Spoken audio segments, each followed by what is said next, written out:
Hi everyone, welcome to lecture number 4 of chapter number 12, equations in one variable. In this lecture, we are going to solve practice set 12.2. So do watch this video till end. And if you have any doubts, queries and suggestion, you can leave them in comments or you can share it on our Facebook and Instagram handles. So let's begin with lecture 4. Now we have learned all this concept of shifting numbers from one side to another side of equal sign. We also know how the sign gets changes. So these changes are explained in these 4 points. Just go through it as a part of revision. Now we will look at the steps which are involved to solve the word problems. We have discussed these steps in last lecture. We will just revise here and apply it to our new practice set 12.2. First step is we read the problem carefully. Then we identify the variables, unknown variables. What we do? We identify the unknown variables. Then what we do is we identify reference and condition statement. Reference and condition statement. Then using these reference and condition statements, we form equation in one variable. तो जब ये equation in one variable हमें मिल जाता है तो हम क्या करते हैं? We solve the equation and after solution we find the value of unknown variable. Then what we do? We relate the answer with our problem statement. So that becomes our final answer. So now we will use these steps to solve practice set 12.2. This first question. Mother is 25 years older than son. Find son's age. If after 8 years ratio of son's age to mother's age will be 4:9. मतलब हमें यहाँ पर क्या दिया है? Mother's age is 25 years older than her son. मतलब mother का age क्या है? 25 years ज्यादा है सन से. फाइंड सन्स एज मतलब हमें सन का एज फाइंड आउट करना है. इफ आफ्टर 8 years मतलब उनका जो प्रेजेंट एज है तो उसके 8 years बाद उनका रेशियो क्या होगा? Son's age to mother's age what the ratio will be 4:9. तो हमें यहाँ पर फाइंड आउट क्या करना है? पहले हमने क्वेश्चन को रीड किया. रीड करने के बाद हमें क्या पता चला कि हमें सन का एज फाइंड आउट करना है. So what we will do? We will assume age of son. Solution. Let the age of son be x years. तो हमें सन का एज एज्यूम किया है कि x years है. तो mother's age will be 25 more than her son's age. So mother's age will be 25 more than son's age.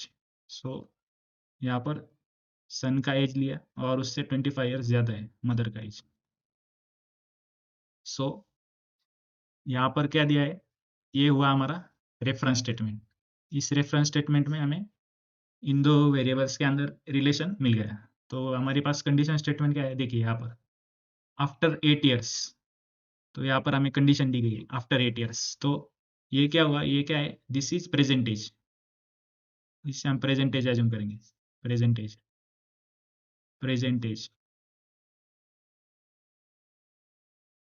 तो after 8 years लिखेंगे हम. After 8 years age of son what it will be after 8 years. Suppose present age of sun is 20. So after 8 years what it will be? 20 plus 8. Here age of sun is unknown. So in this case what will be age of sun? तो अभी सन का present age क्या है? x है. तो 8 years के बाद उसका एज क्या होगा? x plus 8. तो इसे अभी एग्जांपल के साथ समझते हैं. सपोज सन का एज क्या है? प्रेजेंट एज क्या है? 20 और उसका एज 8 years के बाद क्या होगा? 20 plus 8. तो ये क्या बन जाएगा? 28. तो सेम यहाँ पर अभी सन का एज मालूम नहीं तो उसे हमने x एज्यूम किया और फिर उसमें 8 ऐड कर दिया. फिर जो हमें मिलेगा वो क्या होगा? Age of son after 8 years. तो ये क्या है? x plus 8 years. ये क्या होगा? Age of son. तो अभी एज ऑफ मदर क्या होगा? Age of mother will be present age of mother. ये क्या है? 20 x plus 25. और उसका भी सेम केस होगा, x प्लस 25 में 8 ऐड हो जाएगा, तो इसका आंसर क्या आएगा, x प्लस 33 ईयर्स। तो अभी हमें यहाँ पर अननोन वेरिएबल पता है, फिर हमने यूजिंग रेफरेंस स्टेटमेंट सन और मदर के एज का रिलेशन फाइंड आउट किया, फिर ये जो दूसरी कंडीशन स्टेटमेंट है उसमें क्या दिया है, 8 years, after 8 years ratio of son to mother से जुली 4:9, तो हमने सन का age after 8 years find out कर लिया और ये मदर का age after 8 years find out कर लिया, तो अभी इनका हमें रेशियो लेना है। तो हम क्या करेंगे, अभी लिखेंगे according to given condition, according to given condition. हमें कंडीशन क्या दी गई है, age of son after 8 years, ratio of age of son after 8 years to age of mother is 4:9। तो ये जो रेशियो है इनकी वैल्यू क्या है, 4:9, इनका रेशियो की वैल्यू क्या है, 4:9। तो हमें इस तरह से इक्वेशन इन वन वेरिएबल यहाँ पर मिल गया है। तो इसे सॉल्व कैसे करना है हमें पता है, क्रॉस मल्टीप्लीकेशन करना है, इस टर्म को इस डिनोमिनेटर से मल्टीप्लाई करना है और इस टर्म को ये न्यूमरेटर से मल्टीप्लाई करना है। तो हमें क्या मिलेगा, 9 into X plus 8 is equal to 4 into X plus 33। तो ब्रैकेट्स ओपन कर लो, 9x प्लस 9 8 जो 72, 4x प्लस 4 3 जो 12, 4 3 जो 12 प्लस 1 13। तो अभी हम आगे इसे सॉल्व करेंगे, वेरिएबल्स को एक साइड में लेना है और नंबर्स को एक साइड में लेना है। तो हमें क्या मिलेगा, 9x minus 4x is equal to 132 और ये प्लस 72 इक्वल के दूसरे साइड में गए तो क्या हो जाएगा, -72। तो देयर फोर इसे सॉल्व करेंगे अभी, 9 - 4 क्या आएगा, 5x और ये 2 - 2 0 और ये 60। तो x इज इक्वल टू 60/5। तो x की वैल्यू क्या है, x इज इक्वल टू 12। तो हमें क्या मिला, x is equal to 12, that is age of son is 12 years. तो हमें एज ऑफ सन मिल गया है। तो इस तरह से हमें फर्स्ट क्वेश्चन को सॉल्व कर लिया। आशा करता हूँ आपको ये समझ में आएगा, समझ में आया तो वीडियो को लाइक कीजिए और फ्रेंड्स के साथ शेयर कीजिए। तो बढ़ते हैं नेक्स्ट क्वेश्चन की ओर। Question number 2, the denominator of a fraction is greater than numerator by 12। मतलब हमें यहाँ पर कोई फ्रैक्शन है, न्यूमरेटर अपॉन डिनोमिनेटर, ये फ्रैक्शन है। तो हमें कंडीशन दी गई है कि denominator of fraction is greater than numerator by 12। तो denominator is greater than numerator by 12, तो ये हमें दिया गया है, denominator is greater than numerator by 12 if numerator is decreased by 2 and denominator is increased by 7। मैं क्या करूंगा, यहाँ पर हमें क्या दिया है, numerator is decrease by 2 and denominator is increase by 7। तो हमें क्या मिलेगा, new fraction is equivalent with, तो ये क्या मिला हमें, न्यू फ्रैक्शन मिला, न्यूमरेटर में से 2 सब्सट्रैक्ट किया और डिनोमिनेटर में 7 ऐड किया, तो हमें न्यू इक्विवेलेंट फ्रैक्शन मिला, वो क्या है, 1/2। तो ये हुआ, ये जो गिवन कंडीशन है उसका मैथमेटिकल फॉर्म। तो हमें क्या फाइंड आउट करना है, फाइंड द फ्रैक्शन। तो हमें फ्रैक्शन को फाइंड आउट करना है। तो चलिए अभी हम एज्यूम करेंगे, पहले फ्रैक्शन में क्या होते हैं, दो कंपोनेंट्स होते हैं, एक होता है न्यूमरेटर और दूसरा होता है डिनोमिनेटर। तो अभी यहाँ पर हमें रेफरेंस स्टेटमेंट में न्यूमरेटर और डिनोमिनेटर का रिलेशन दिया है। मतलब हम पहले क्या एज्यूम करेंगे, यहाँ पर लेट न्यूमरेटर भी x, तो डिनोमिनेटर क्या होगा, than denominator will be, denominator क्या होगा, denominator is greater then it's numerator by 12। तो न्यूमरेटर से 12 ज्यादा है डिनोमिनेटर, तो ये हुआ डिनोमिनेटर और ये हुआ numerator according to this first reference statement. फिर उसके बाद हमें कंडीशन दी गई है, ये कंडीशन है इफ। कंडीशन स्टेटमेंट कैसे स्टार्ट होता है, इफ से।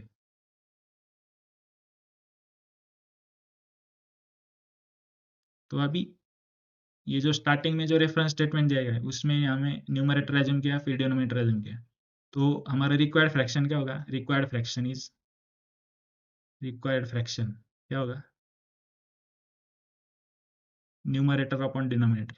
तो न्यूमरेटर क्या है यहाँ पर x है और डिनोमिनेटर क्या है x प्लस 12। तो ये हुआ हमारा required fraction. If numerator is decrease by 2, मतलब अभी यहाँ पर न्यूमरेटर क्या है x है, तो according to given condition, according to given condition, given condition क्या है,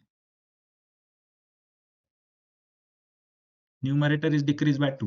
तो न्यूमरेटर क्या है यहाँ पर x है और वो क्या है 2 से डिक्रीज किया है। And denominator is increase by 7, तो यहाँ पर डिनोमिनेटर क्या है x प्लस 12 है, तो इस डिनोमिनेटर को इंक्रीज किया है by 7, this denominator is increase by 7। तो हमें न्यू इक्विवेलेंट फ्रैक्शन क्या मिला है 1/2। तो ये हुआ न्यू इक्विवेलेंट फ्रैक्शन 1/2। फिर हमें फ्रैक्शन को फाइंड आउट करना। तो यहाँ पर कंडीशन स्टेटमेंट से हमें इक्वेशन इन वन वेरिएबल यहाँ पर मिल गया है, तो इसे सॉल्व करना हमें आता है। तो पहले हम क्या करेंगे, इस 2 को यहाँ पर न्यूमरेटर से मल्टीप्लाई करेंगे, तो ये क्या आ जाएगा 2 इंटू एक्स माइनस 2, और ये जो डिनोमिनेटर है इसे इस न्यूमरेटर से मल्टीप्लाई करेंगे, तो ये क्या आ जाएगा x प्लस 12 प्लस 7 क्या आएगा 19। तो यहाँ पर हम ब्रैकेट्स ओपन कर लेंगे, 2x minus 4 is equal to X plus 19। तो अभी ये जो x है इसे इक्वल के दूसरे साइड में लेंगे और ये जो माइनस 4 है इसे इक्वल के दूसरे साइड में लेंगे, तो ये क्या बन जाएगा 19 प्लस 4 माइनस इक्वल के दूसरी साइड में आएगा तो प्लस हो जाएगा, और ये प्लस इधर आके माइनस हो जाएगा। देयरफॉर देयरफॉर अभी 2x माइनस एक्स ये क्या आ जाएगा x, और ये 19 प्लस 4 क्या आएगा 23। तो हमें x की वैल्यू क्या मिली 23। तो हमें क्या फाइंड आउट करना है, हमें फ्रैक्शन फाइंड आउट करना है। तो रिक्वायर्ड फ्रैक्शन क्या होगा, required fraction is, required fraction क्या होगा, ये हमारा रिक्वायर्ड फ्रैक्शन है, that is x upon x plus 12। तो x की वैल्यू क्या है यहाँ पर 23, और ये जो नीचे इस x की वैल्यू को सब्स्टिट्यूट करेंगे तो हमें क्या मिलेगा, रिक्वायर्ड फ्रैक्शन क्या है 23 अपॉन 3 प्लस 2 5 और ये 2 प्लस 1 3, तो 23 upon 35 is required fraction. Therefore, the required fraction is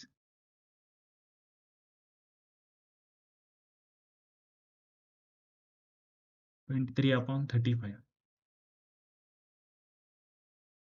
This is our required answer. तो आशा करता हूँ आपको ये समझ में आया होगा। तो बढ़ते हैं अभी नेक्स्ट क्वेश्चन की। Question number 3, ratio of weights of copper and zinc in brass is 13:7. Find the weight of zinc in brass utensil of weight 700 grams. तो एक 700 ग्राम्स का यूटेंसिल दिया गया है। सपोज ये यूटेंसिल है 700 ग्राम्स का, तो इसमें जो मेटल हुआ है यूज हुआ है ब्रास, ये जो वेसल है सपोज ये क्या है यूटेंसिल है, ब्रास का यूटेंसिल है, brass utensil, it is made of copper and zinc. अब ये जो ब्रास होता है कॉपर और जिंक से बना होता है। तो इस यूटेंसिल का वेट दिया गया है 700 ग्राम्स, मतलब ये 700 ग्राम्स हुआ ब्रास का वेट। अभी यहाँ पर हमें दिया है कि ब्रास कॉपर और जिंक में बटा हुआ है इन द रेशियो ऑफ 13:7। तो कॉपर का कितना है 13 है, और ये जिंक का कितना पार्ट है 7 पार्ट। तो यहाँ पर हम क्या एज्यूम करेंगे, ये क्या है 13:7। सपोज यहाँ पर कोई नंबर है, सपोज ये 13x है और ये 7x है। ये क्या है 13x क्या है वेट ऑफ कॉपर, और ये 7x क्या है वेट ऑफ जिंक। अभी हमें पता है कि ये जो हमें फाइनल रेशियो मिलता है इसमें ये कैसे मिलता है, ये लास्ट फॉर्म होता है किसी भी नंबर के रेशियो के रिड्यूस फॉर्म का लास्ट फॉर्म होता है। तो सपोज अगर कॉपर का वेट 39 है और जिंक का वेट 21 है, तो अगर हम इससे डिवाइड करते हैं 3 13 का और ये 3 7 का, तो ये क्या बन जाता है इसका लास्ट फॉर्म बन जाता है। इसका मतलब क्या होता है, इसमें कोई कॉमन नंबर होता है जिसे हमने मल्टीप्लाई किया। तो यहाँ पर कॉमन नंबर क्या है, कॉमन मल्टीपल क्या है 3। तो ये 3 जब कैंसिल हुआ तो तब जाकर हमें ये फाइनल नंबर मिला। तो इसलिए हम क्या करेंगे, ये जो रेशियो मिला है इसे एक कॉमन वेरिएबल से मल्टीप्लाई करेंगे ताकि हमें उसका रिक्वायर्ड वेट मिल सके। तो इसलिए हम क्या एज्यूम करेंगे, let x be the common multiple.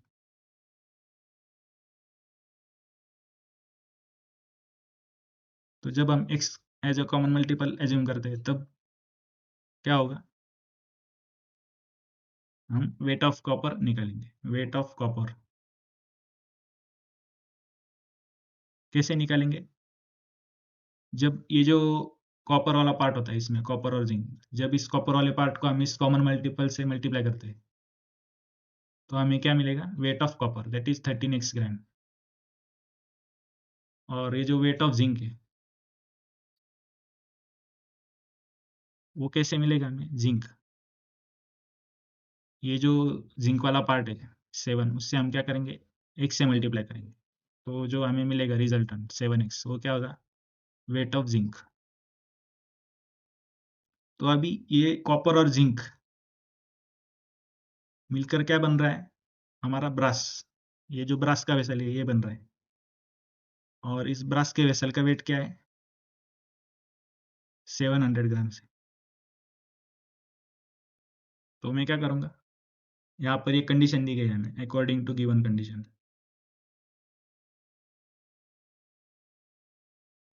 कि ये जो ब्रास का वेसल है इसका वेट क्या है 700 ग्राम से, लेकिन ये जो ब्रास का वेसल है इसमें दो कंपोनेंट्स है, कॉपर है और एक जिंक है। तो कॉपर का वेट क्या है 13x और जिंक का वेट क्या है 7x। तो इन दोनों को मिला के बन जाता है हमारा ब्रास का टोटल वेट। और ये जो ब्रास का टोटल वेट है ये क्या है 700 ग्राम से। तो अभी हम इसे ऐड करेंगे, ये क्या बन जाएगा 13 + 7 20x और ये 700। तो 20x से मल्टीप्लाइड है, जब दूसरी साइड में जाएगा तो डिवाइड करेगा, दूसरे साइड को डिवाइड करेगा तो 700/20। Therefore x is equal to 2 1 2 और ये 2 35। तो x की वैल्यू क्या है 35।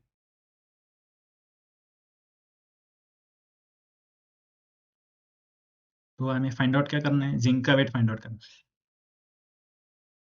Wait of zinc, weight of zinc is, zinc का वेट क्या है यहाँ पर 7x gram, 7x that is equal to 7 into X क्या है 35। तो वेट ऑफ जिंक क्या है 7 5 35, 7 3 21 + 3 24। तो 245 ग्राम्स, ये क्या है weight of zinc. So this is required wait of zinc. तो आप मुझे कमेंट्स में बताइए कि वेट ऑफ कॉपर क्या होगा, वेट ऑफ कॉपर क्या होगा, ये आप मुझे कमेंट्स में बताइए।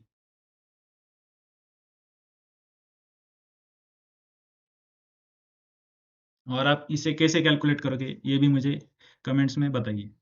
तो चलिए बढ़ते हैं नेक्स्ट क्वेश्चन की ओर। अगर आपको ये समझ में आया है तो इसे लाइक कर दीजिए और फ्रेंड्स के साथ शेयर कीजिए। और यहाँ पर जो मैंने क्वेश्चन पूछा है उसका आंसर मुझे कमेंट बॉक्स में दीजिए। तो बढ़ते हैं नेक्स्ट क्वेश्चन की ओर। Question number 4।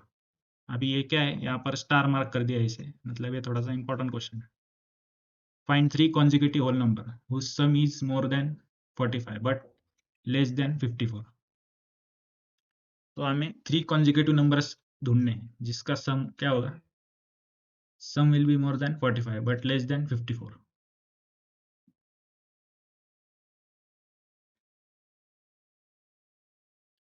तो अभी कॉन्जिक्यूटिव नंबर्स कैसे होते हैं, मतलब कॉन्जिक्यूटिव मतलब एक के बाद एक आने वाले। सपोज ये 1 है, ये 2 है और ये 3 है, तो ये क्या हुए कॉन्जिक्यूटिव नंबर्स है, मतलब ये क्या आ रहे एक के बाद एक आ रहे सीरियली। सपोज मैं इस तरह से लिखूंगा 1 2 4, तो ये क्या हुए, ये कॉन्जिक्यूटिव नंबर्स नहीं है। कॉन्जिक्यूटिव नंबर्स ये है, मतलब जो एक के बाद एक नंबर्स आते हैं उन्हें क्या बोला जाता है, कॉन्जिक्यूटिव नंबर्स। तो आप ये याद रखिए। Find 3 consecutive whole numbers whose sum is more than 45 but less than 54। तो अभी देखिए सपोज ये क्या है, ये consecutive numbers है 1 2 और 3। तो मैं इसे कैसे लिखूंगा, 1 प्लस, ये क्या है 1 है, फिर मैं इस 2 को कैसे लिखूंगा 1 + 1, फिर मैं इस 3 को कैसे लिखूंगा 1 + 2। तो यहाँ पर हमें एक नंबर पता है, फिर उसे उसमें 1 2 ऐड कर दिए तो हमें नेक्स्ट कॉन्जिक्यूटिव नंबर्स मिलते गए। तो अगर यहाँ पर हमें अभी नंबर पता नहीं है, ये अननोन नंबर है, तो उस अननोन नंबर्स के बाद जो 3 कॉन्जिक्यूटिव नंबर्स आते हैं उन नंबर्स को यहाँ पर पकड़ा गया है। तो यहाँ पर ये नंबर हमें पता नहीं है, तो इससे हम क्या करेंगे, एक्स एज्यूम कर लेंगे। यहाँ पर 3 नंबर्स है ना, तो यहाँ पर फर्स्ट नंबर को हम एज्यूम कर लेंगे, लेट फर्स्ट नंबर भी एक्स। तो सेकंड नंबर क्या होगा, second number will be X plus 1। Third number क्या होगा, third number will be X plus 2। यहाँ पर जो था, तो इस तरह से हमने फर्स्ट नंबर, सेकंड नंबर और थर्ड नंबर को एज्यूम किया। यहाँ पर हमें कंडीशन क्या दी गई है, whole numbers, 3 consecutive whole numbers, मतलब कोई भी आप एज्यूम कर लो इस तरह से, या आप इस तरह से एज्यूम कर लो 3 4 5। तो इसे हम कैसे लिखेंगे, 3, इसे कैसे लिखेंगे 3 प्लस 1, और इसे कैसे लिखेंगे 3 प्लस 2। तो इन दिस केस हमें कोई कॉन्जिक्यूटिव नंबर्स पता नहीं, तो हम क्या करेंगे, पहले को एक्स एज्यूम करेंगे, फिर दूसरे को एक्स प्लस 1, और फिर तीसरे को एक्स प्लस 2। तो इस तरह से हमें 3 कॉन्जिक्यूटिव होल नंबर्स मिल जाएंगे। तो यहाँ पर हमें पूछा गया है सम, अभी यहाँ पर sum of 3 consecutive whole number क्या होगा, सम क्या होगा इनका, ये X plus 1 plus X plus 2 that is equal to X plus X, ये क्या बन जाएगा 3x, और ये 1 प्लस 2 क्या हो जाएगा 3। तो ये हुआ सम ऑफ 3 कॉन्जिक्यूटिव होल नंबर्स। तो हमें यहाँ पर कंडीशन क्या दी गई है, ये जो सम है 3x plus 3 is more than 45, ये क्या है 45 से ज्यादा है, and it is less than 54, it is less than 54। तो यहाँ पर मैं क्या करूँगा, 45 इज लेस देन, अभी यहाँ पर मैं 3 को कॉमन निकालूंगा, x प्लस 1 और ये 54। अभी मैं क्या करूँगा, थ्रू आउट 3 से इसे डिवाइड कर दूंगा, तो ये हुआ 3 से डिवीजन, तो ये 3 1 3 और 3 15 का 45, तो ये हुआ 15, 3 3 कैंसल, ये हुआ x प्लस 1, और ये 3 1 3, 3 8 24, तो ये हुआ 18।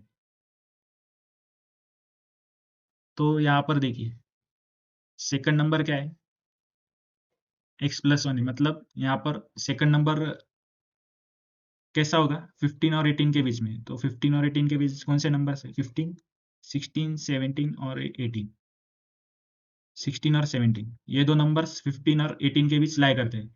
अभी ये 16 और 17 ही क्यों लिया, क्योंकि हमें यहाँ पर होल नंबर दे रहे हैं, 16 और 17 क्या है, होल नंबर है।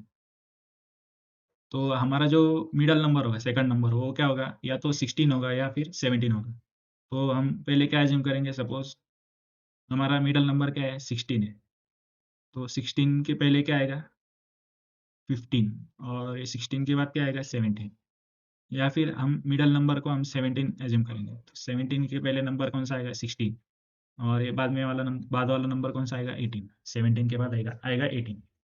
तो हमारे पास क्या मिले हमें, 3 कॉन्जिक्यूटिव होल नंबर्स हमें यहाँ पर मिल गए, 3 कॉन्जिक्यूटिव नंबर्स के 2 सेट हमें यहाँ पर मिल गए।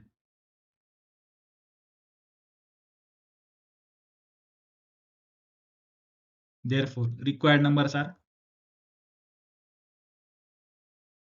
रिक्वायर्ड नंबर्स क्या हो गए, या तो 15 16 17 हो गए, और 16 17 या 18 हो गए। तो आशा करता हूँ आपको ये नंबर्स कैसे आए ये समझ में आया होगा। तो आशा करता हूँ आपको ये क्वेश्चन नंबर 4 समझ में आया होगा। तो अगर आपको समझ में आया तो लाइक कीजिए, अगर आपको कोई डाउट है तो मुझे कमेंट्स में लिखिए। तो अभी बढ़ते क्वेश्चन नंबर 5 पे। क्वेश्चन नंबर 5 में हमें क्या दिया गया है, इन टू डिजिट नंबर, मतलब कोई टू टू डिजिट नंबर है, सपोज ये टू डिजिट नंबर है हमारा 48। तो इस 48 को हम कैसे लिखते हैं, 40 प्लस 8, मतलब ये जो 40 है ये टेंस प्लेस पर आता है, और ये जो 8 है ये यूनिट्स प्लेस पर आता है। तो हम क्या करेंगे, ये जो 4 है ये क्या होगा, टेंस प्लेस वाला डिजिट, और ये 8 है, ये जो 8 है ये होगा यूनिट्स प्लेस वाला डिजिट। तो हम इसे कैसे एज्यूम करेंगे, जब भी कोई नंबर पर बेस प्रॉब्लम होगा तो हम इस तरह से इसे एज्यूम करेंगे।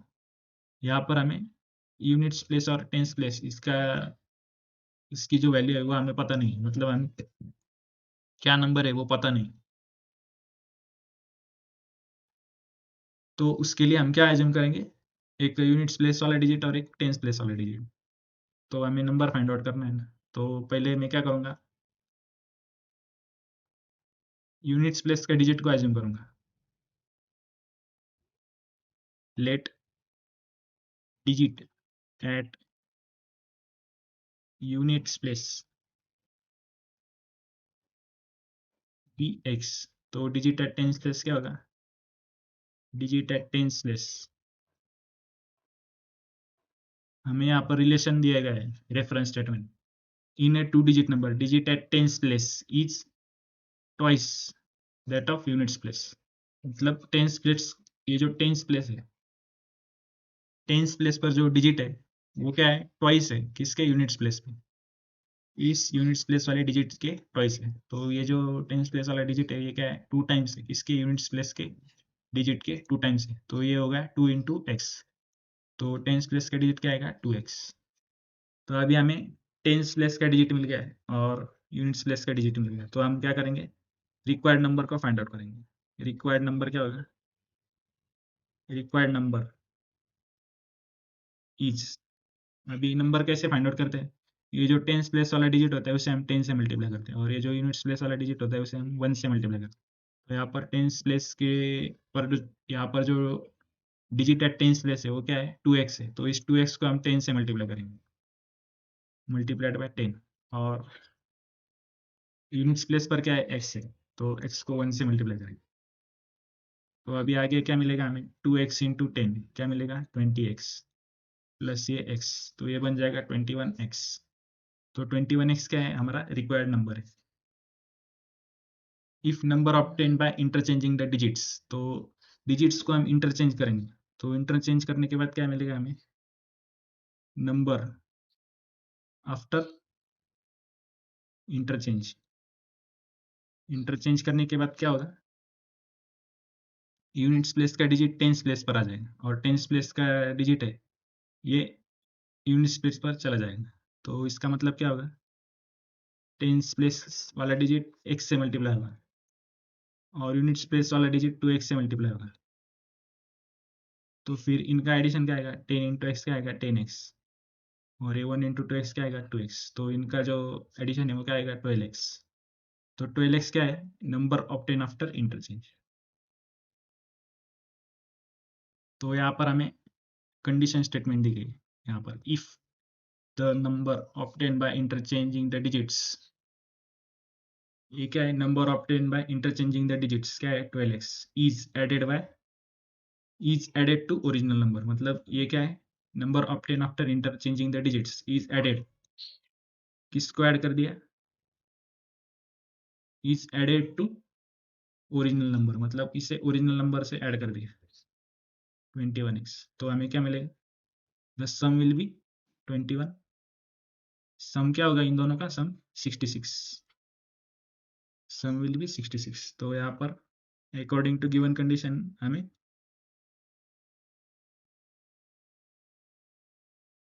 ये इक्वेशन इन वन वेरिएबल यहाँ पर मिल गया है। तो अभी हम इसे ऐड करेंगे, तो ऐड करने के बाद हमें क्या मिलेगा, 1 प्लस 2 3, ये आएगा 33x, और ये आएगा 66। तो इस 33 को दूसरी तरफ ट्रांसफर कर लेंगे, तो ये क्या आएगा, 66/33। तो x की वैल्यू क्या है, 2 x की वैल्यू क्या है, 2। तो हमारा रिक्वायर्ड नंबर क्या होगा, ये रिक्वायर्ड नंबर है यहाँ पर, रिक्वायर्ड नंबर क्या है, 21x, therefore the required number is, required number क्या होगा, is 21x, that is equal to 21 into 2, that is equal to 42. This is our required number. तो इस तरह से हमने एग्जाम्पल बेस्ड ऑन नंबर और उसका डिजिट्स ये हमने यहाँ पर क्वेश्चन नंबर 5 में सॉल्व किया। तो आशा करता हूँ आपको ये समझ में आया होगा। अगर समझ में आया तो इसे लाइक कीजिए और अपने फ्रेंड्स के साथ शेयर कीजिए। अगर कोई डाउट है तो कमेंट्स में बताइए। तो अभी हम आगे बढ़ते हैं क्वेश्चन नंबर 6 की ओर।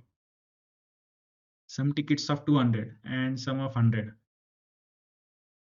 Of a drama in theatre were sold. मतलब कोई थिएटर है उसमें ड्रामा चल रहा है, तो उसमें दो टाइप के टिकट्स है, एक 100 रुपीज वाले और एक 200 रुपीज वाला। Number of tickets of rupees 200 sold were 20 more than number of tickets sold of rupees 100। तो अभी ये क्या है, 100 रुपीज का टिकट है और ये 200 रुपीज का टिकट है। तो यहाँ पर नंबर ऑफ 200 रुपीज के टिकट्स है, ये जो 200 रुपीज के टिकट्स का नंबर है वो क्या है, 20 मोर है than number of tickets of 100 rupees. मतलब अगर 100 रुपीज के एक्स टिकट्स बिक गए तो 200 रुपीज के कितने टिकट्स बिकेंगे, 20 more than number of 100 rupees ticket, 20 more than number of 100 rupees ticket. तो अगर 100 रुपीज के एक्स टिकट बिके तो 200 रुपीज के एक्स प्लस 20 टिकट्स बिक जाएंगे according to this reference statement.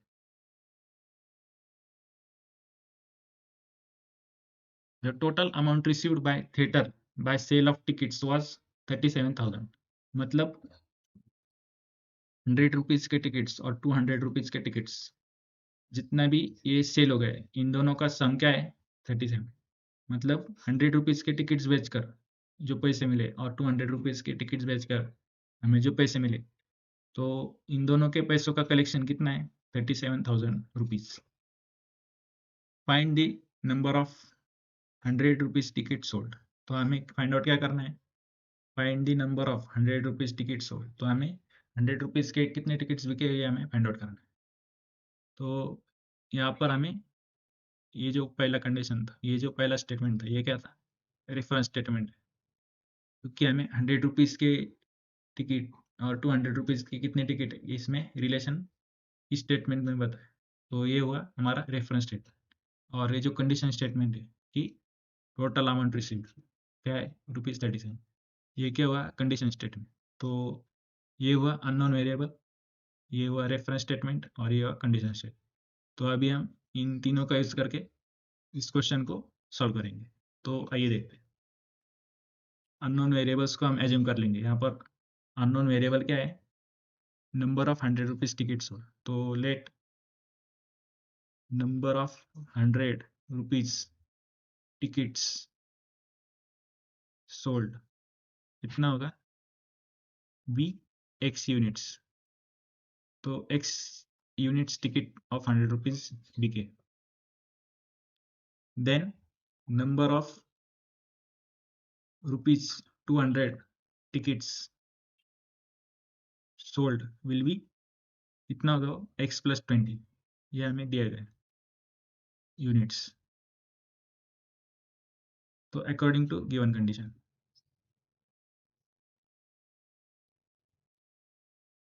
Given condition, condition क्या दी गई हमें, total amount received by theater after sale is 37,000। मतलब ये जो 100 रुपीज के टिकट बेचकर जो अमाउंट मिला है और ये जो 200 रुपीज का टिकट बेचकर जो अमाउंट मिला है वो कितना है, 37,000 रुपीज। अभी number of 100 rupees ticket sold कितने हैं, एक्स यूनिट्स है। तो जब इस नंबर ऑफ टिकट्स को मैं अमाउंट से मल्टीप्लाई करूंगा 100 से, तो मुझे क्या मिलेगा, amount after selling 100 rupees ticket. तो 100 रुपीज टिकट बेचने के बाद मुझे कितना अमाउंट मिलेगा, 100 इंटू एक्स। और 200 रुपीज टिकट बेचने के बाद मुझे कितना अमाउंट मिलेगा, 200 इंटू एक्स प्लस 20। और इन दोनों का सम क्या होगा, 37,000। तो ऐसा कर तो आपको ये स्टेप समझ में आई होगी। 100x मतलब क्या है, amount received after selling ₹100 ticket, और ये क्या है, amount received after selling ₹200 ticket. तो इन दोनों को मिलाकर कितना होता है, 37,000। तो अभी हम आगे इससे सॉल्व करेंगे। ये बन गया इक्वेशन इन वन वेरिएबल। तो आगे इससे सॉल्व करना आप जानते हो कि 100 इंटू एक्स क्या आएगा, 100x प्लस, या अभी ये ब्रैकेट ओपन हो जाएंगे, तो ये क्या आएगा, 200x प्लस 2 इंटू 2 4, और ये 0 1 2 3 1 2 3, और ये 37,000। वेरिएबल्स को ऐड कर लो, ये क्या आएगा, 300x। नंबर्स को एक साइड में शिफ्ट करते जाओ, तो ये कितना आएगा, 33,000। 37,000 माइनस 4,000 कितना आएगा, 33,000। तो इस 300 को उधर शिफ्ट कर लो, ये मल्टीप्लाइड एक्स है तो उधर जाके डिवाइड हो जाएगा, 33,000 डिवाइडेड बाई 300, तो ये 0 0 कैंसिल, 3 1 जा 3, 3 11 जा 33, और ये 0 यहाँ पर वैसे के वैसे। Therefore x is equal to 100 110। Therefore 110 units of rupees 100 tickets were sold। तो ये हुआ हमारा रिक्वायर्ड आंसर। तो इस तरह से हमें रेफरेंस स्टेटमेंट, कंडीशन स्टेटमेंट, इनको यूज करके हमने ये अननोन वेरिएबल को फाइंड आउट कर लिया है। यहाँ पर ये स्टेप बहुत इंपॉर्टेंट है, ये कैसे आई ये आपको समझ में आएगा। अगर समझ में आए तो लाइक कीजिए। अभी हम बढ़ते नेक्स्ट क्वेश्चन की ओर। Of 3 consecutive natural numbers 5 times the smallest number is 9 more than 4 times the greatest number। तो हमें 3 consecutive natural number दिए गए। सपोज नेचुरल नंबर मतलब 1 से स्टार्ट होते हैं, 1 2 3 4 एंड सो ऑन। अभी 3 consecutive नंबर्स दिए गए, मतलब 1 2 3। तो ये क्या हुआ, लार्जेस्ट नंबर, ये क्या हुआ, स्मॉलेस्ट नंबर। तो यहाँ पर हमें दिया गया है कि 5 times the smallest number is 4 times the greatest number. तो हम क्या करेंगे, स्मॉलेस्ट नंबर को एक्स एज्यूम करेंगे। Let smallest number be X. तो मिडल नंबर क्या होगा, middle number be X plus 1, और ये जो लार्जेस्ट नंबर है, let greatest number be, greatest number क्या होगा, एक्स प्लस 2। तो अभी हमें यहाँ पर बताया है of 3 consecutive natural numbers 5 times the smallest number is, smallest number का 5 टाइम्स। अभी हम यहाँ पर कंडीशन लिखेंगे अकॉर्डिंग टू गिवन कंडीशन। अभी इस कंडीशन से, अभी इस स्टेटमेंट में जो रेफरेंस स्टेटमेंट है ये हमें दी गई 3 consecutive नेचुरल नंबर्स, ये क्या हुई, रेफरेंस स्टेटमेंट। और ये जो है ये क्या है, कंडीशन स्टेटमेंट। तो ये रेफरेंस स्टेटमेंट और कंडीशन स्टेटमेंट मिला के हम अभी एक इक्वेशन फॉर्म करेंगे। तो क्या है वो equation, 5 times the smallest number. Smallest number क्या है यहाँ पर, 5 टाइम्स ये smallest number x, 5 times the smallest number is 9 more, 9 more है than 4 times the greatest number, 4 times the greatest number. Greatest number क्या है, x प्लस 2। तो इस तरह से हमने गिवन स्टेटमेंट को मैथमेटिकल फॉर्म में कन्वर्ट कर लिया है। कैसे, देखिए 5 टाइम्स द स्मॉलेस्ट नंबर, यहाँ पर स्मॉलेस्ट नंबर क्या है, x है। तो 5 times the smallest number is मतलब is equal to 9 more than, यहाँ पर देखिए 9 मोर, मोर मतलब क्या होता है, plus, addition. Then 4 times the greatest number, 4 times मतलब 4 मल्टीप्लाइड बाय ये ग्रेटेस्ट नंबर x प्लस 2। तो इस तरह से इस गिवन स्टेटमेंट को हमने इक्वेशन इन वन वेरिएबल के फॉर्म में लिख लिया है। तो अभी हमें पता है कि इस तरह का इक्वेशन कैसे सॉल्व किया जाता है। पहले वेरिएबल्स को एक साइड में लेते जाओ और नंबर्स को दूसरे साइड में लेते जाओ। तो ये 5x वैसे क्या वैसा आएगा, ये ब्रैकेट्स को ओपन कर लेंगे, 4 इंटू एक्स क्या आएगा 4x प्लस 4 टू ज़ा 8 प्लस 9। तो इस वेरिएबल को एक साइड में ले लो, 5x minus 4x is equal to 8 plus 9 कितना आएगा 17। तो ये 4x 5x माइनस 4x क्या आएगा x, तो x इज इक्वल टू ये क्या आएगा 17। तो ये आई x की वैल्यू। तो हमें अभी नंबर्स फाइंड आउट करने हैं, ये 3 कॉन्जिक्यूटिव नेचुरल नंबर्स, ये हमें फाइंड आउट करना है। तो x क्या था हमारा स्मॉलेस्ट नंबर था, तो मिडल नंबर क्या आएगा,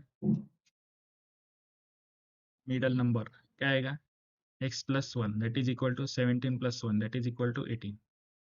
और ये जो ग्रेटेस्ट नंबर है, ग्रेटेस्ट नंबर ये क्या आएगा x प्लस 2, x क्या है 17 और ये 2, तो 17 प्लस 2 क्या आएगा 19।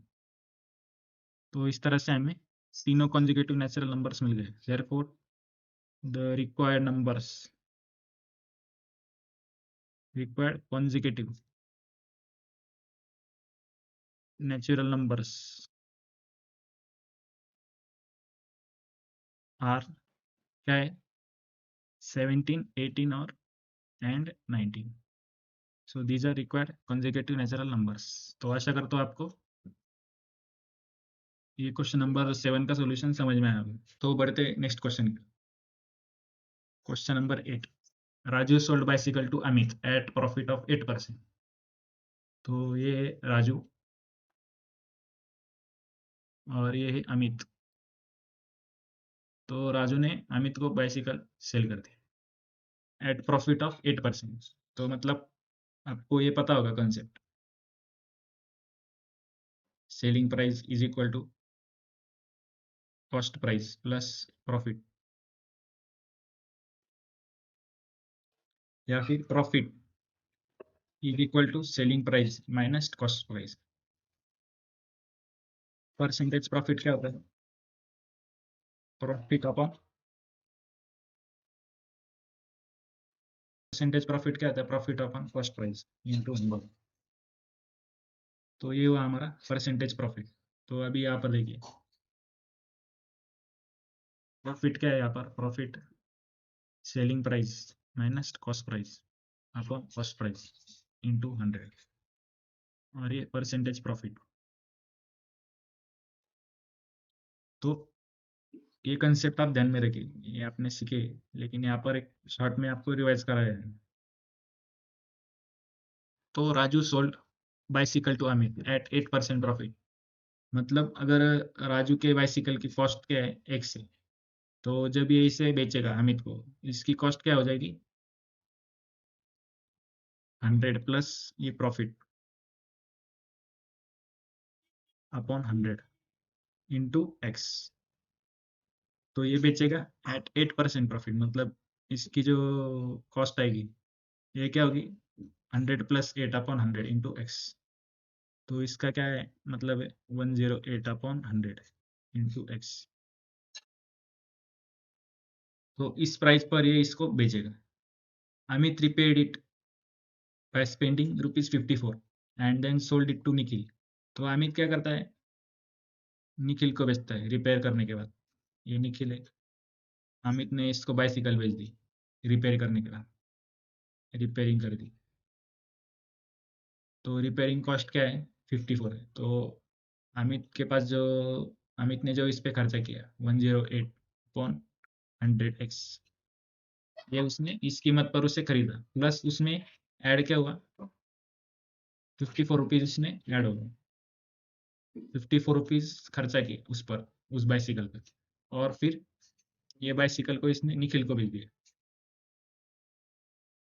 कितने रुपए में बेच दिया at 1134 rupees with no loss और with no loss and no profit. मतलब नो लॉस नो प्रॉफिट इस पर, नो लॉस नो प्रॉफिट इस बेसिस पर इसने निखिल को 1134 रुपीज में ये साइकिल बेच दी। तो cost of bicycle for which Raju purchases, ये हमें फाइंड आउट करना है। Find the cost of bicycle for which Raju purchase it. तो कॉस्ट प्राइस हमें फाइंड आउट करना है जिस पर राजू ने इसे खरीदा। तो हम क्या करेंगे, उसे एज्यूम करेंगे x। राजू ने जिस कॉस्ट पर उसे खरीदा उसका कॉस्ट प्राइस क्या था, x।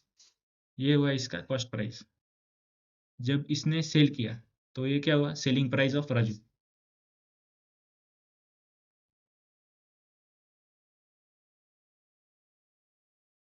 अभी ये जो सेलिंग प्राइस ऑफ राजू है ये क्या होगा, कॉस्ट प्राइस फॉर अमित।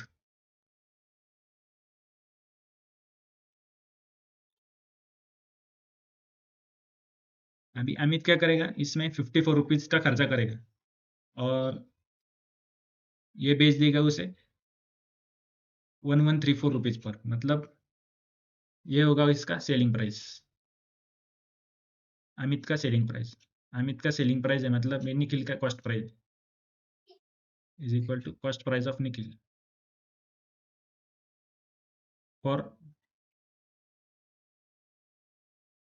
तो ये कंसेप्ट आप यहाँ पर समझ लीजिए।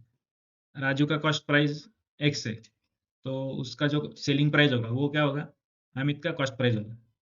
और जो अमित का सेलिंग प्राइस है वो क्या होगा, उसमें 54 रुपीज ऐड करके वो साइकिल को बेच देगा। तो वो जो कॉस्ट होगी वो क्या होगी, सेलिंग प्राइस ऑफ अमित। और उस कॉस्ट पर खरीदेगा निखिल। तो निखिल निखिल के लिए ये कॉस्ट क्या बन जाएगी, ये जो प्राइस है ये क्या बन जाएगी, कॉस्ट प्राइस बन जाएगी। तो आशा करता हूँ आपको ये समझ में आ गया। तो अभी हम इसे सॉल्व करेंगे। Let cost price of bicycle for which Raju purchase it.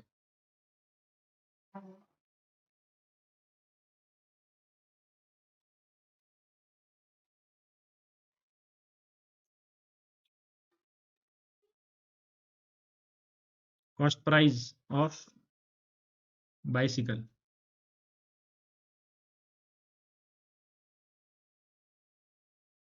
For Raju क्या होगी, हम इसे एक्स एजम करेंगे, एक्स रुपीज। तो सेलिंग प्राइस ऑफ राजू क्या होगा, selling price of Raju is क्या होगा, 8% प्रॉफिट पे उसने बेच दिया, तो ये क्या बन जाएगा, 8% प्रॉफिट। तो 8% प्रॉफिट इस तरह से हम उसे लिखेंगे, ये प्रॉफिट होगा कॉस्ट प्राइस पर। तो यहाँ पर कॉस्ट प्राइस क्या है, 100 प्लस 8, ये क्या आ जाएगा 108 अपॉन 100 इंटू ये कॉस्ट प्राइस ऑफ राजू क्या है, एक्स। तो इस कॉस्ट प्राइस पर 8% प्रॉफिट में ये साइकिल बेच देता है राजू। तो ये हुआ selling price of Raju. Amit spend it, Amit repaired it spending 54 rupees. तो अमित ने क्या किया, इस पर 54 रुपीज स्पेंड किया। तो हम यहाँ पर फाइंड आउट करेंगे कॉस्ट प्राइस ऑफ अमित। तो कॉस्ट प्राइस क्या होगा इसमें, इसमें क्या किया 108 अपॉन 100 एक्स। ये क्या हुई, सेलिंग प्राइस ऑफ राजू। तो राजू ने इसे अमित को बेच दिया। फिर ये अमित ने क्या किया, इसमें 54 रुपीज का रिपेयरिंग करवाया। तो ये जो अमित ने पहले से इसे खरीदा ये कॉस्ट प्लस इसमें रिपेयरिंग कॉस्ट, ये दोनों मिला के क्या बन गए, cost of bicycle with Amit. तो ये हुआ cost of bicycle with Amit. अभी अमित ने क्या किया, इसी कॉस्ट पर विदाउट प्रॉफिट और लॉस इसे निखिल को बेच दिया। मतलब ये कॉस्ट प्राइस क्या हुआ, सेलिंग प्राइस ऑफ अमित।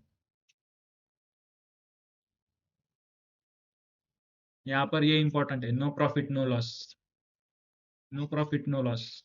इस बेसिस पर इसने अमित ने ये साइकिल निखिल को बेच दी, कितने रुपए में, 1134 रुपीज। सो दिस इज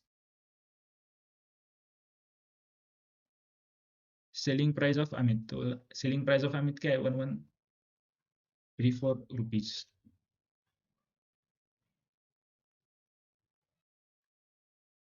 तो इस तरह से हमें यहाँ पर इक्वेशन मिलेगा। अभी देखिए, राजू के पास साइकिल की कॉस्ट क्या थी, एक्स थी। फिर उसने 8% प्रॉफिट पर अमित को बेच दी। अमित ने क्या किया, इस साइकिल में 54 रुपीज को उसने स्पेंड किया रिपेयरिंग के लिए, तो उसकी कॉस्ट क्या बन गई? उसने जो जिस प्राइस पर खरीदा था वो प्राइस प्लस ये रिपेयरिंग का प्राइस, ये दोनों मिलाकर क्या हो गए? Cost price of bicycle with Amit. तो अमित ने क्या किया? इस बाइसिकल को नो प्रॉफिट नो लॉस इस बेसिस पर निखिल को बेच दिया। निखिल को कितने में बेच दिया? 1134 रुपीज। इस कीमत पर उसने उसे बेच दिया। तो अभी यहाँ पर देखिए, अमित के पास जब वो बाइसिकल थी तो उसने उस पर 54 रुपीज खर्चा किया। तो उसने जो परचेज किया वो प्राइस प्लस ये जो खर्चा किया वो प्राइस, वो दोनों मिलाकर वो क्या बन गए? Cost price of bicycle with Amit. तो फिर उसने क्या किया? इस कॉस्ट प्राइस वाली बाइसिकल को 1134 रुपीज पर खरीदा। इसका मतलब क्या हुआ? अकॉर्डिंग टू गिवन कंडीशन, ये जो 108x/100 प्लस 54 है, ये क्या है? इस कॉस्ट वाली बाइसिकल को उसने 113 रुपीज में 34 रुपीज में बेच दिया। तो ये हुआ इसका मैथमेटिकल फॉर्म। तो अभी हम इसे आगे सॉल्व करेंगे।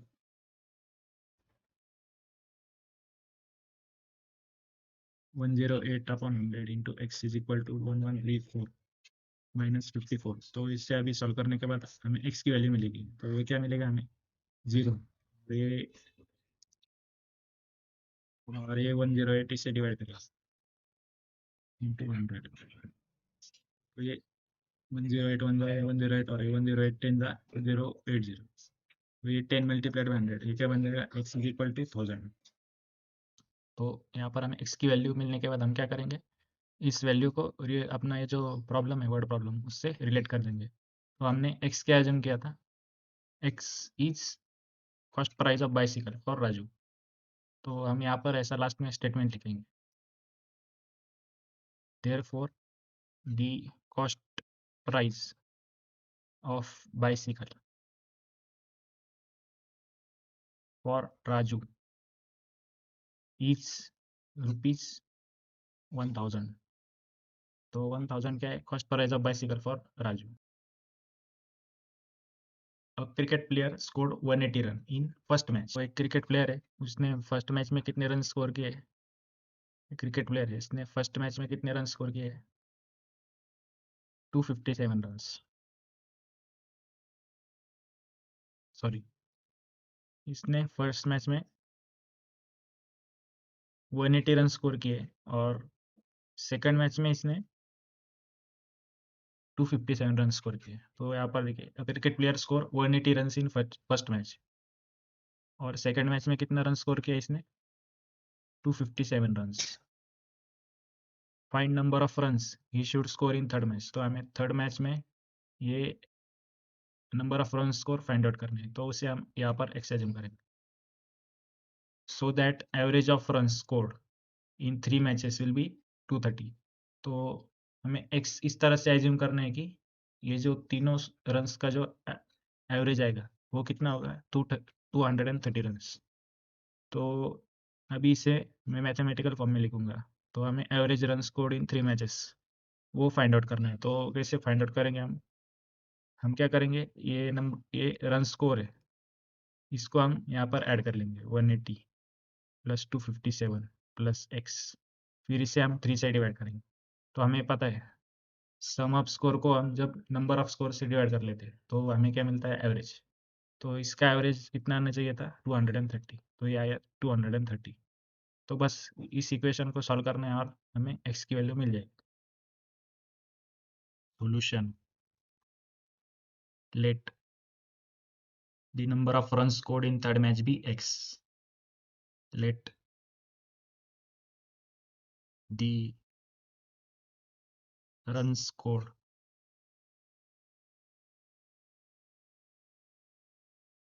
in third match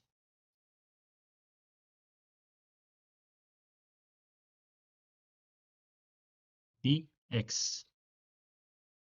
Then the sum of runs scored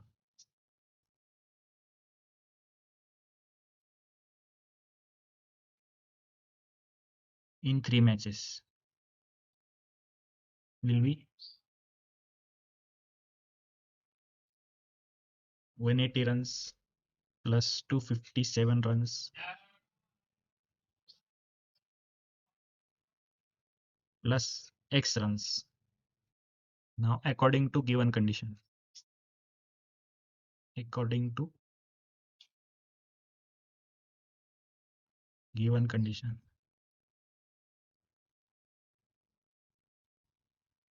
what is the given condition? The average of runs scored in 3 matches 230 runs. So, how we will write the average of this run scored? We have sum of the runs scored. Sum of the runs scored is 7. 437 plus X. This is sum of the runs scored in 3 matches. So, the sum of the runs scored in 3 matches divided by 3 will give us average of the runs scored in 3 matches, which is equal to 230.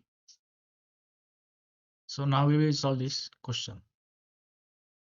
Therefore, 437 plus X is equal to 230 into 3. This 3 will get transferred to another side of equation. Then it will get multiplied with this 230. So what we will get? 437 plus X is equal to 3 are 9, 3 2 are 6, 690. तो अब ये positive 437 उधर जाके subtract हो जाएगा, तो हमें x की वैल्यू क्या मिलेगी? 690 minus 437. Therefore, x is equal to 5 और ये 253.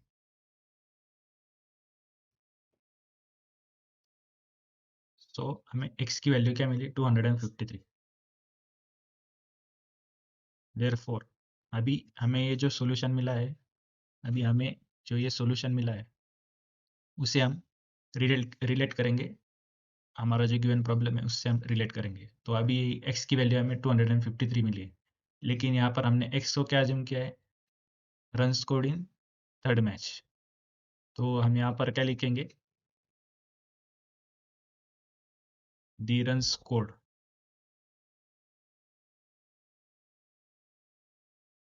इन third match is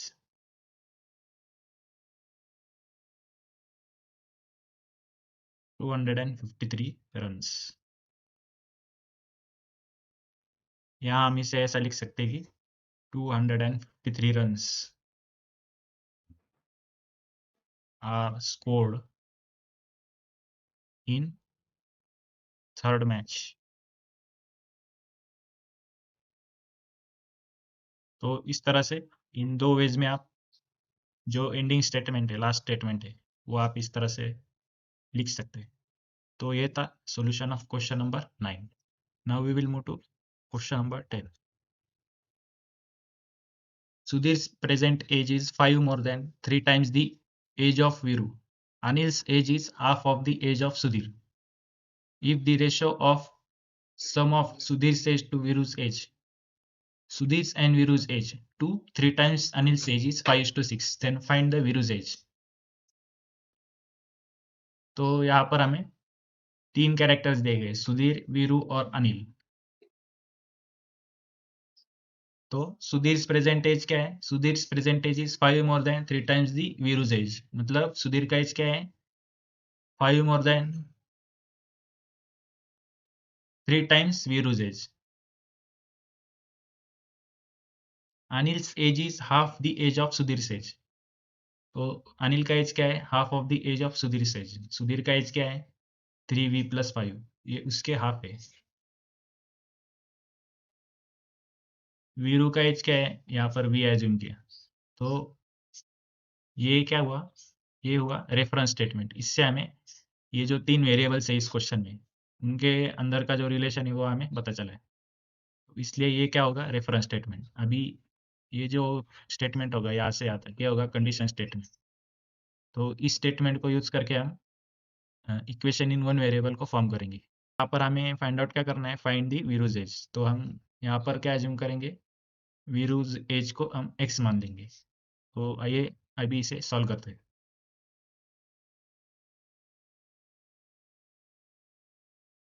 solution.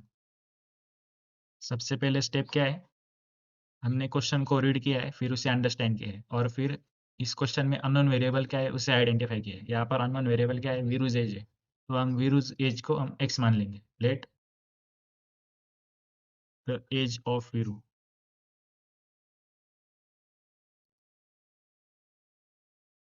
B x years, हम वीरूज एज को एक्स ईयर्स मान लेंगे। देन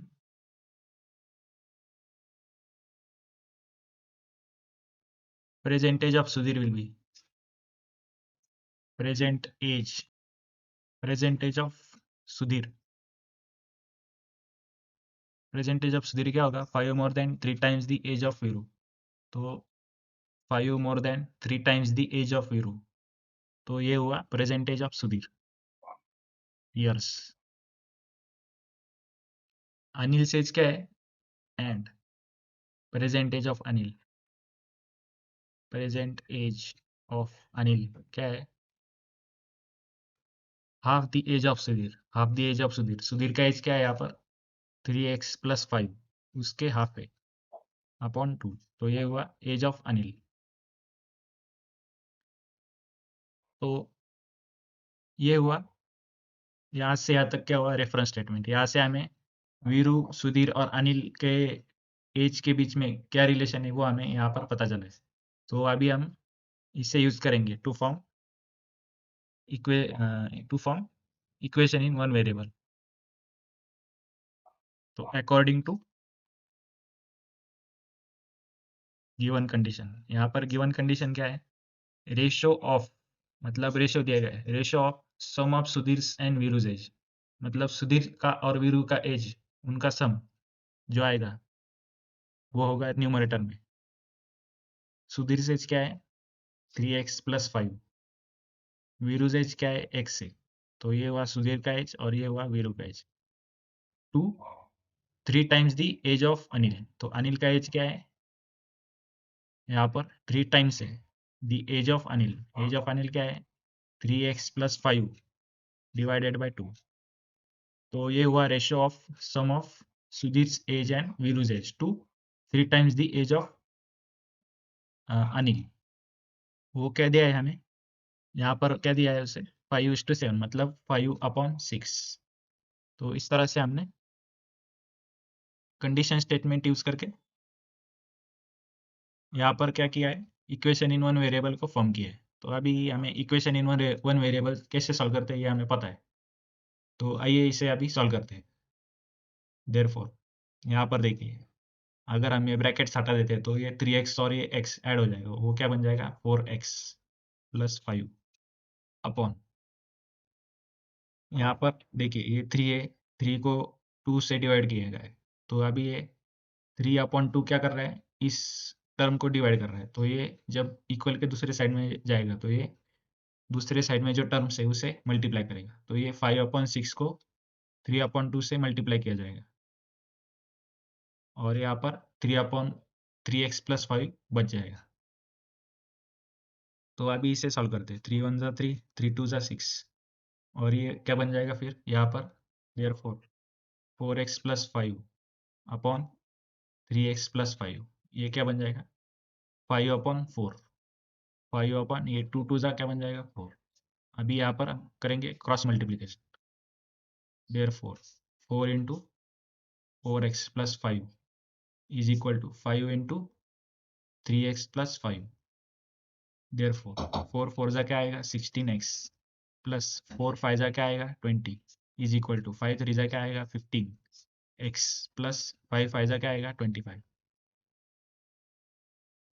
तो अभी मैं क्या करूँगा, ये जो 15x है इसे इक्वल के दूसरे साइड में ट्रांसफर करूँगा, और ये जो +20 है इसे इक्वल के दूसरे साइड में ट्रांसफर करूँगा, तो क्या आएगा 16x - 15x, ये प्लस इधर आके माइनस हो जाएगा, और ये जो प्लस है ये इधर आके माइनस हो जाएगा, तो 25 - 20, देयरफॉर x की वैल्यू क्या है यहाँ पर 5।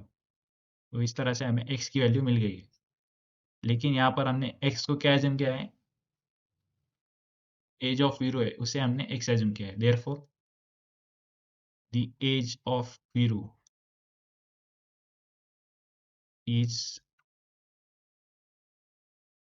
5 years।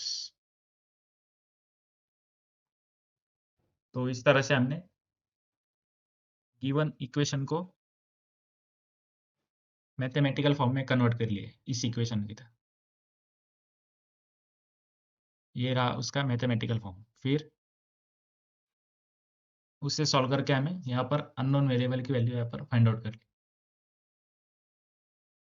तो इस तरह से हम ये वर्ड प्रॉब्लम्स को सॉल्व करते हैं। आशा करता हूँ आपको इसका सॉल्यूशन समझ में आएगा। अगर समझ में आए तो वीडियो को लाइक कीजिए और फ्रेंड्स के साथ शेयर कीजिए और चैनल को सब्सक्राइब करना मत भूलिए।